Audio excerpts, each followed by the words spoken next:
Kita hidup atas dunia ni sebagai manusia contoh. Kita dah melihat pengalaman yang dilawati oleh sepanjang zaman sebagai contoh.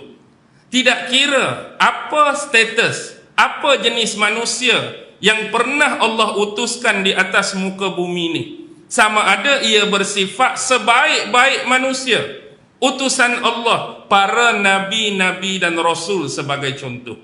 Adakah salah seorang daripada mereka kekal hidup bersama kita sampai hari ini?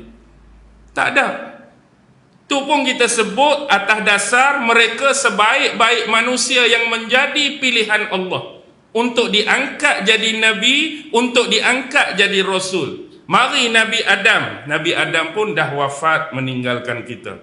Mari Nabi Nuh dah wafat meninggalkan kita. Mari Nabi Musa dah wafat. Sampailah Nabi yang terakhir, Nabi Muhammad sallallahu alaihi wasallam pun dah 1400 tahun lebih meninggalkan kita. Kita tolaklah, kecualikanlah yang ditangguhkan umur seperti Nabi Isa tu. Tapi bila Nabi Isa the second coming pun akan diwafatkan oleh Allah, tak terkecuali. Bahkan nama-nama besar yang Allah garis dan senaraikan dalam Al-Quran dari sudut tokoh-tokoh yang soleh. Luqmanul Hakim, adakah hidup bersama kita hari ini? Ni orang baik, orang soleh, dah wafat. Zulkarnain dah wafat. Nama-nama lain yang baik, yang soleh dah wafat. Begitu juga dengan nama-nama yang mempunyai status dan karakter yang berbeza daripada golongan awal tadi. Yang jenis zalim, yang jenis memerintah kuku besi, Namrus.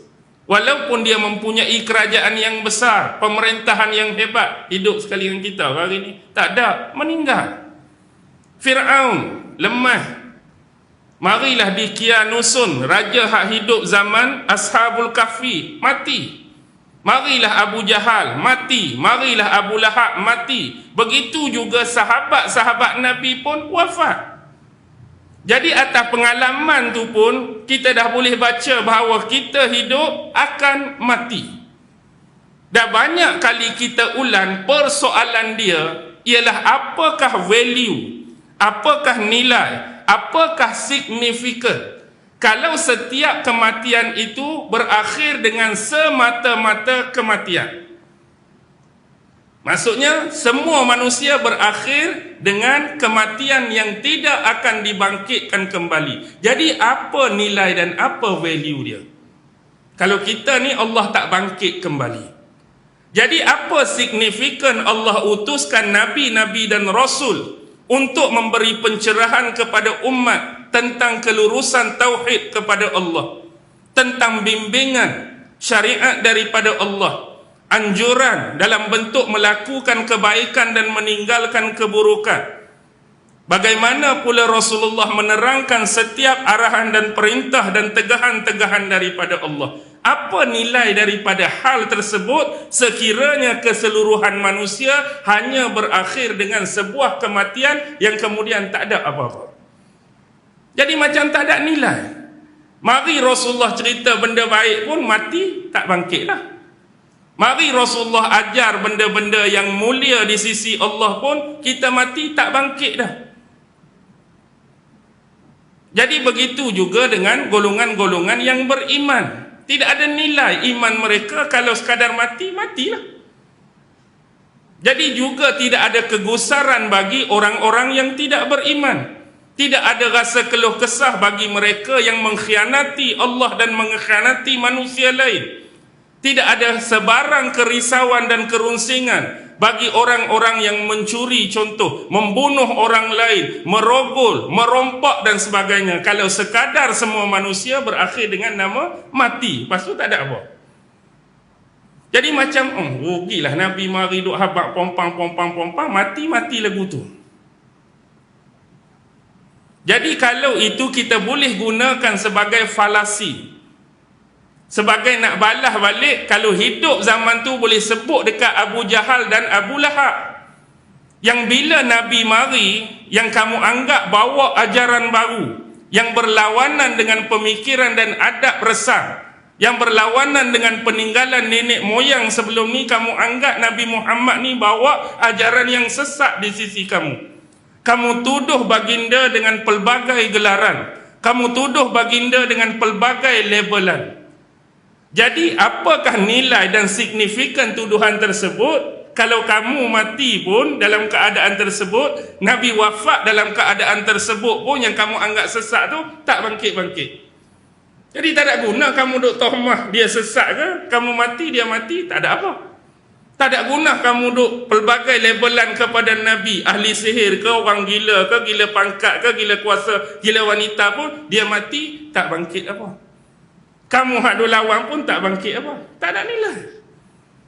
Tapi inilah yang harus difahami kenapa di dalam agama kita beriman kepada hari akhirat, yakni kena meyakini kita akan bertemu dengan Allah itu menjadi asas dan teras kepada akidah. Ini kita perlu faham. Jadi di sini nak menunjukkan bahawa mereka yang tidak mahu bertemu dengan Allah ni kerana mereka tidak takutkan azab kepada Allah. Ini disebutkan oleh Al-Imam Ibn Jarir At-Tabari dalam tafsir dia. Orang yang tidak mempunyai keyakinan dalam hati dia untuk bertemu dengan Allah, orang yang tidak ada keyakinan dalam hatinya bahawa akan adanya hari kebangkitan. Jadi nisbah dia, kalau kita sebagai orang Islam, yang boleh saya sipi-sipikan, miripkan, persiskan ialah jenis manusia yang hidup di atas dunia ini tetapi dia tidak menjadikan akhirat, tidak menjadikan pertemuan dengan Allah sebagai fokus dalam hidup dia. Orang Islam ni kenapa perlu sangat fokus pada hari akhirat? Kerana setiap amalan, setiap tindak tanduk, setiap perbuatan kita, kita akan jadi risau, kita akan jadi runsing, kita akan jadi gerun kerana akan dinilai oleh Allah. Akan dinilai oleh Allah ni. Itu jadi risau. Kalau mati saja Allah tak nilai, nak risau apa? Sebab tu bahasa paling mudah, walaupun mungkin orang anggap lawakan ke kelakar, kalaulah kita mati sekadar mati, baik jadi orang baik ke baik jadi orang jahat? Mati sekadar mati, tak ada balasan. Abang lagu mana? Baik jadi hak baik ke baik jadi hak jahat? Baik jadi hak jahat lah. Aku buat jahat pun tak kena apa, buat baik pun tak ada apa pun. Hang duk semayang pun Allah tak nilai, aku bunuh orang pun Allah tak nilai. Kalau kita nak cakap secara lawak, secara sembrono lah, secara bodoh. Tapi bukan, kita ada tujuan yang lebih penting, akhirat tu. Sebab bila kita hidup atas dunia ni, kita kena faham. Ni kalau kita nak bercakap atas nilaian kecenderungan, muyul, hawa nafsu kita. Kita nakkan benda-benda yang hanya mengembirakan dan menyeronokkan hati kita. Tanyalah siapa-siapa pun, kita hidup atas dunia, kita nak Allah bagi hanya benda yang seronok, benda yang mengembirakan kita. Kalau boleh hak jenis sedih-sedih, hak jenis duka-duka lara, hak jenis gelisah tu tak mau langsung masuk dalam kamus kehidupan kita. Tapi itu bukan hidup kita atas dunia ni. Pasti Allah akan selangi dan recycle dengan dua benda tadi. Contohlah, kita hidup ni Allah bagi nikmat kesihatan, dan kita tidak boleh mengharapkan sama sekali bahawa kita ni akan sihat sepanjang masa. Pasti Allah akan selangi dengan rasa sakit. Bila kita ni berharta, kaya, kita tak akan kaya selama-lamanya. Pasti Allah akan selangi dengan kesempitan hidup, dengan miskin, dengan fakir contoh. Bila kita ni gembira, pasti tidak gembira selama-lamanya. Pasti Allah akan selangi dengan perasaan sedih, perasaan duka. Bila kita ni muda, Allah akan selangi dengan tua. Bila kita ni kuat, Allah akan selangi dengan kelemahan. Itulah kehidupan kita. Dan kita nak cari hak benda yang kekal, hak tak berubah. Kita mengharapkan benda tu atas dunia, kita tak akan dapat. Tapi orang akhirat, orang beriman ni fokus dia akhirat tu sebab benda hak dia nak ikut kecenderungan dia tadi hanya akan dapat pada akhirat. Bila masuk syurga, muda tak tua-tua, gembira tak sedih-sedih, kenyang tak lapak-lapak, contohlah nisbah atas bercakap. Maksudnya hak kita nak atas dunia tu, fokus tumpuan dia orang beriman akan tune pada akhirat. Hak ni hak kita nak lalui, pasti Allah akan bekali dengan dua benda tadi.